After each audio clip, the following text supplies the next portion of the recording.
역사를 살펴보면 언제나 만남이 있고 현장이 있습니다.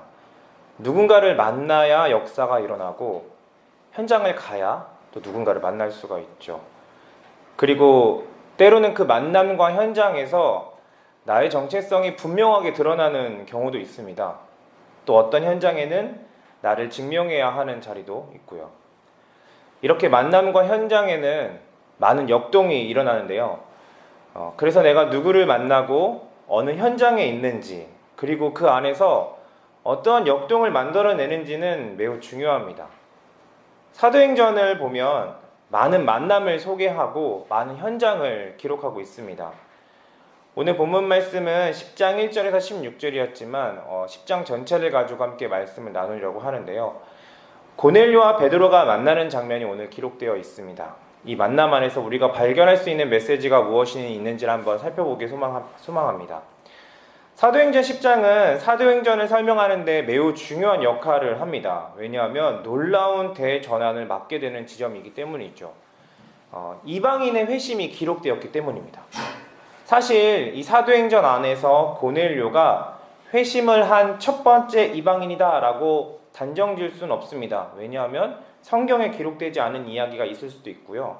또 사도행전 8장에서 빌립이 에티오피아 내시에게 복음을 전하는 장면이 기록되어 있습니다. 그리고 그 내시가 세례를 받는 장면이 기록되어 있죠. 하지만 대개 사도행전 안에서 고넬료를 회심을 한 첫 번째 이방인으로 보고 있습니다. 8장에 기록된 에티오피아 내시를 이방 땅에 정착한 유대인으로 보는 시각이 있기 때문이죠. 사도행전 6장을 보면 스데반과 논쟁을 벌였던 리버디노 회당 사람들이 등장합니다. 이 사람들은 구레네, 알렉산드리아, 길리기아, 아시아, 그러니까 이스라엘 팔레스타인 지역 이외의 지방에서 온 유대인들이었습니다. 로마에 의해 많은 유대인들이 이방 땅으로 추방을 당하거나 노예로 팔려갔는데요. 그래서 그곳에서 정착을 하거나 이후에 자유의 몸을 입고 다시 예루살렘으로 돌아오는 경우도 있었습니다. 리버디노 회당 사람들은 다시 자유의 몸을 입고 예루살렘으로 돌아온 경우 그 후자에 해당하게 되죠. 그에 반해서 강제 이주된 땅에서 정착한 유대인들도 있었는데요. 8장에 나오는 에티오피아 내시를 그러한 사람으로 보는 시각도 있습니다. 에티오피아 여왕 간다게의 모든 재정을 관리하는 내시인데 그는 예배를 드리러 예루살렘으로 오고 그 다음에 이사야의 글을 읽기도 합니다. 이런 점으로 보아서 이 사람을 유대인으로 보는 시각이 있습니다. 강제 이주된 땅에서 정착한 유대인이라고 보고 있죠.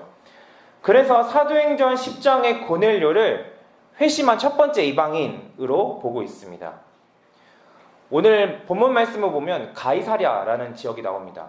가이사랴에 고넬료라는 사람이 있었는데요. 이 사람은 이탈리아 부대, 로마 군대의 백부장이었습니다. 가이사랴는 해변 도시로 요빠에서 북쪽 50km 정도 위쪽에 위치해 있습니다.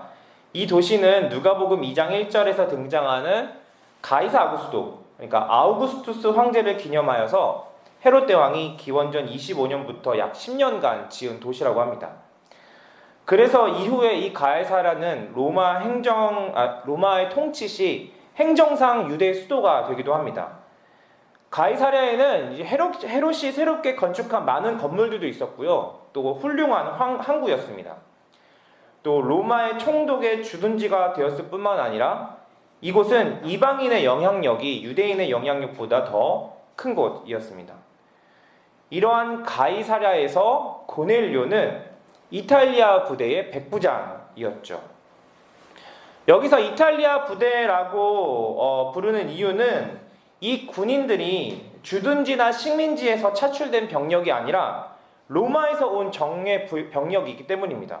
그러니까 가이사랴라는 도시와 또 고넬료가 속한 부대는 팔레스타인 지역에 있지만 굉장히 정통성 있는, 로마의 정통성 있는 도시였고 또 부대였다라는 것이죠. 이러한 부대의 100명을 다스리는 로마의 장교가 바로 고넬료였습니다. 로마의 총독의 주둔지이기도 했지만 이 도시에서 또 로마에서 온 정예 병력으로 꾸려진 부대의 장교 사람이었기 때문에 그 고넬료는 실전 경험도 있었을 테고 굉장히 로마에 적통한 사람이었을 것입니다. 그런데 놀랍게도 이러한 사람이 회심을 합니다. 어쩌면 이 가이사랴에서 가장 회심하지 않을 것 같은 직업과 환경을 가진 사람이라고 볼 수 있습니다. 그런데 그러한 사람이 회심을 합니다. 더군다나 2절을 보면 이렇게 기록되어 있습니다. 그는 경건한 사람으로 온 가족과 더불어 하나님을 두려워하며 유대 백성에게 자선을 많이 베풀며 늘 하나님께 기도하는 사람이었다. 말은 이렇게 쉽게 써놨지만 고넬료는 정말 이러한 사람이 되기까지 많은 고민과 두려움과 흔들림을 거쳤을 것입니다. 로마 제국이 아주 적통한 군인이었으니까요. 당시 로마인들에게 복음이라는 단어는 굉장히 친숙한 단어입니다. 너무나도 흔한 용어, 유앙겔리온이라고 하는데요.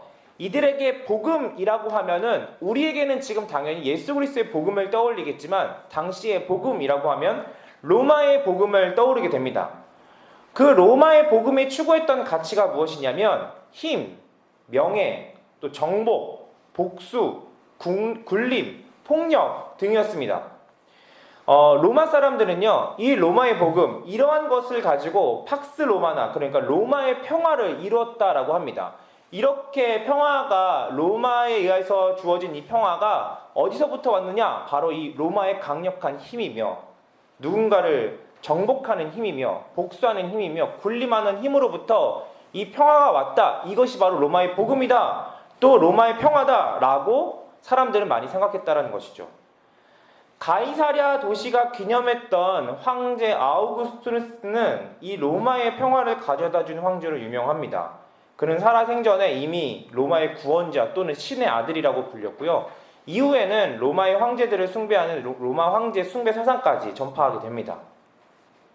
이러한 로마 복음에 익숙한 사람들에게는 사랑, 자비, 겸손, 섬김, 용서, 오래 참음 등은 수치스러운 일입니다.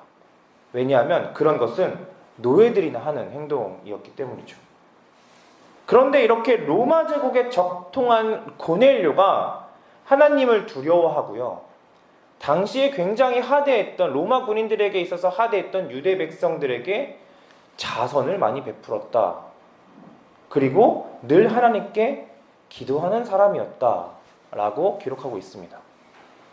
이 한두 줄로 쓰여져 있지만 이 고넬료가 이렇게 되기까지 얼마나 많은 고민과 두려움과 흔들림과 의심과 다시 마음을 다잡는 결단과 이 수많은 역동들이 있었을까요?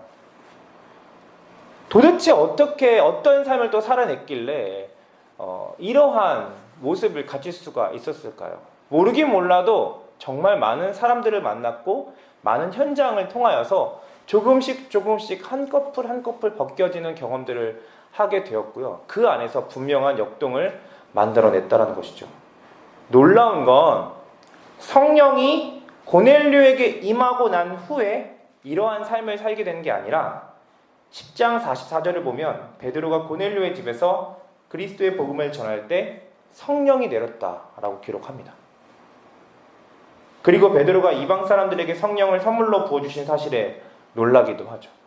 놀라운 사실은 성령이 주어지기 이전에 이미 이 고넬료는 수많은 만남과 현장 속에서 이러한 역동들을 만들어내고 있었다는 거죠. 그에 반해 베드로는 어떨까요? 사도행전을 보면 사도행전 2장의 성령 강림 이후에 베드로는 정말 많은 변화가 일어나게 되죠. 베드로도 점점 자신의 신앙의 영역이 확장되고 깨어지는 모습들을 사도행전을 읽어보면 볼 수가 있습니다. 하지만 오늘 본문에서의 베드로는 아직까지 여전히 남아있는, 경계하고 있는 모습들을 볼 수가 있는데요.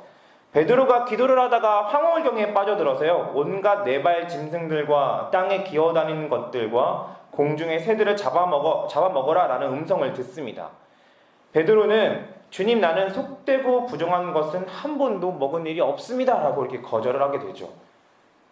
이것을 보면 베드로도 여전히 유대인의 정결법에서 벗어나지 못한 모습을 보여주고 있습니다. 그리고 고넬료를 만났을 때도 이런 이야기를 합니다. 10장 28절에서 29절을 보면 유대 사람으로서 이방 사람과 사귀거나 가까이 하는 일은 불법이라는 것은 여러분도 아십니다. 그런데 하나님께서 나에게 사람을 속되다거나 부정하다거나 하지 말라고 지시하였습니다. 그래서 여러분이 나를 부르러 사람들을 보냈을 때 반대하지 않고 왔습니다.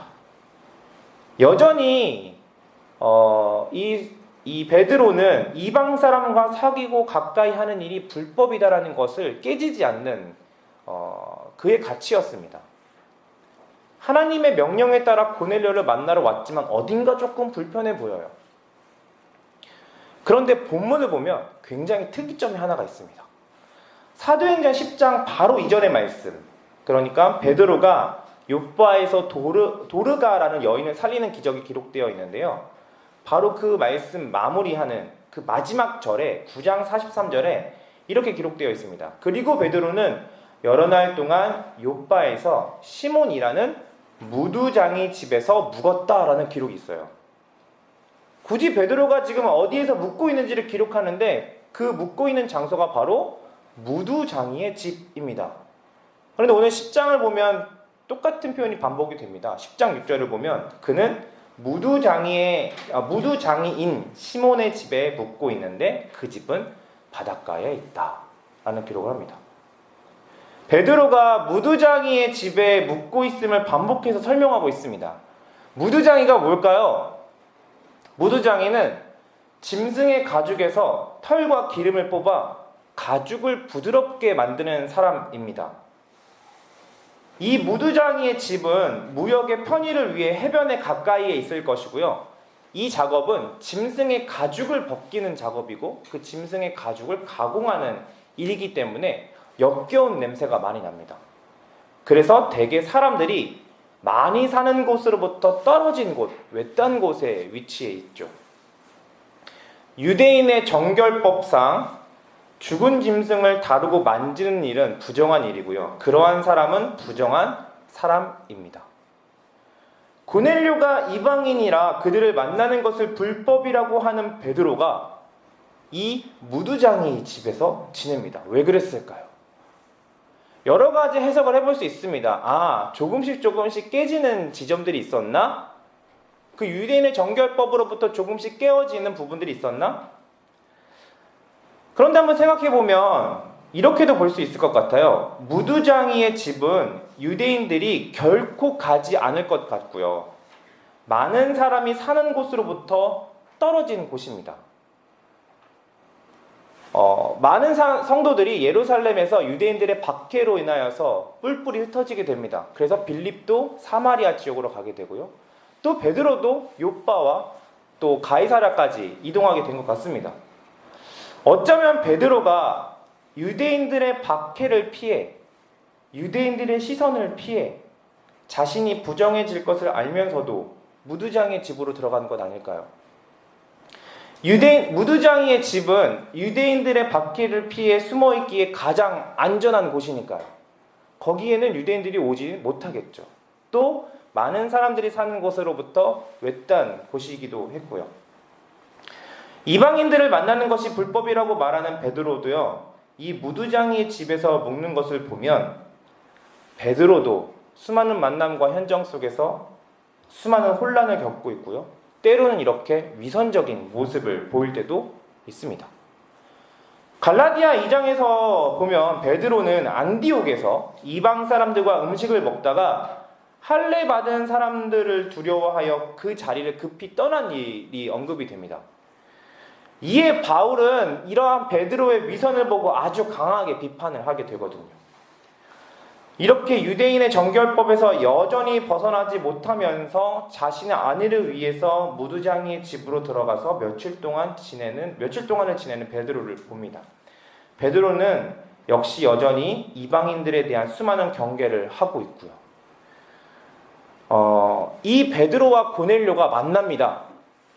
전통과 관습을 깨고 또 자신이 옳다고 여기는 삶을 살아내는 이방인과 여전히 관습을 벗어나지 못하고 경계 위에 있는 유대인이 만나는 장면이 오늘 10장에서 기록되고 있습니다.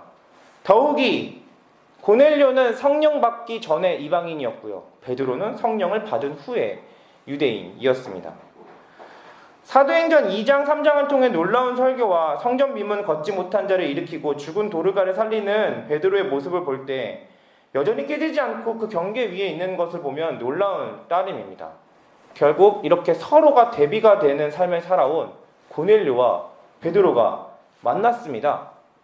그리고 그 베드로와 고넬료를 이어주는 것이 바로 그리스도의 복음과 성령이 이어주게 되죠. 베드로는 고넬료와의 만남을 통해서 또 한 커플 벗겨짐을 당합니다. 고넬료는 이탈리아의 부대, 또 로마의 장교였습니다. 로마의 복음 안에 있던 그가 하나님을 두려워하며 자선을 베푸는 삶을 살기란 여간 힘든 일이 아닙니다. 그런데 그가 유대인들에게 자선을 많이 베풀었다고 기록합니다. 그 전통과 관습이 깨어지기까지 고넬료에게는 수많은 만남이 있었을 것이고 수많은 현장들이 있었을 것입니다. 그 만남과 현장을 통해 하나님을 두려워하며 이웃을 사랑하는 정체성이 만들어집니다. 베드로 역시 예루살렘에 가만히 있지 않고 많은 사람을 만나고 많은 현장에 있게 되면서 점차 그리스도인이 되어가죠. 그 과정이 얼마나 흔들리고 때로는 위선적이며 때로는 두렵고 때로는 불안했겠습니까? 그리고 그 만남과 현장 위에 성령이 임합니다. 또다시 대림절이 찾아왔습니다. 다시 오실 예수 그리스도를 기다리는 시간인데요. 그 기다림이란 매우 수동적이고 정적이게 느껴집니다.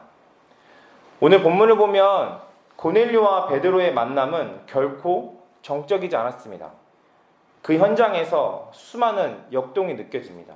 고민하고 후회하고 다시 결단하고 확인하고 의심하고 다시 의지를 다지는 등 어쩌면 우리에게 예수 그리스도를 기다리는 기다림이라는 것은 이러한 많은 역동이 수반되어야 하지 않을까 싶습니다.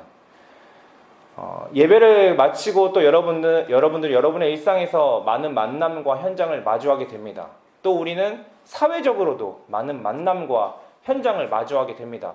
때로는 아픔의 현장, 참사를 마주하기도 하고요. 월드컵과 같은 기쁨의 현장을 마주하기도 합니다. 그 수많은 만남과 현장에서 나는 어떠한 역동을 만들어내고 있을까요? 그러한 만남과 현장을 통해서 한 커플 한 커플 벗겨지는 그 고넬료와 베드로의 그 과정 속에 얼마나 많은 역동이 있었을까요? 그리고 그 고넬료와 베드로의 삶에서 또 고넬료와 베드로의 만남에서 우리의 삶의 만남과 환경들이 보여지기를 소망합니다. 여러분에게는 어떠한 만남들이 있으며 여러분에게는 어떠한 현장이 있으십니까? 누구를 만나고 계시며 여러분은 어떠한 현장에 있으십니까? 그리고 그 만남과 현장에서 만들어지는 역동들은 무엇이 있습니까? 다시 오실 예수 그리스도를 기다리는 이 대림절 기간 동안 내가 누구를 만나는지, 내가 어느 현장에 있는지, 나의 삶이 어떤지를 한번 돌이켜보면서 나의 신앙과 삶을 돌아보며 때로는 두렵고 떨리고 의심되고 흔들리는 여러 수많은 역동들이 있지만 그 만남과 현장 안에 성령께서 임하실 것을 기대하면서 여러분의 또 하나의 삶을 만들어내는 한 주가 되기를 소망합니다. 나의 신앙과 삶을 이 기간 동안 돌아보는 시간이 되기를 소망합니다. 말씀을 생각하며 함께 기도하겠습니다.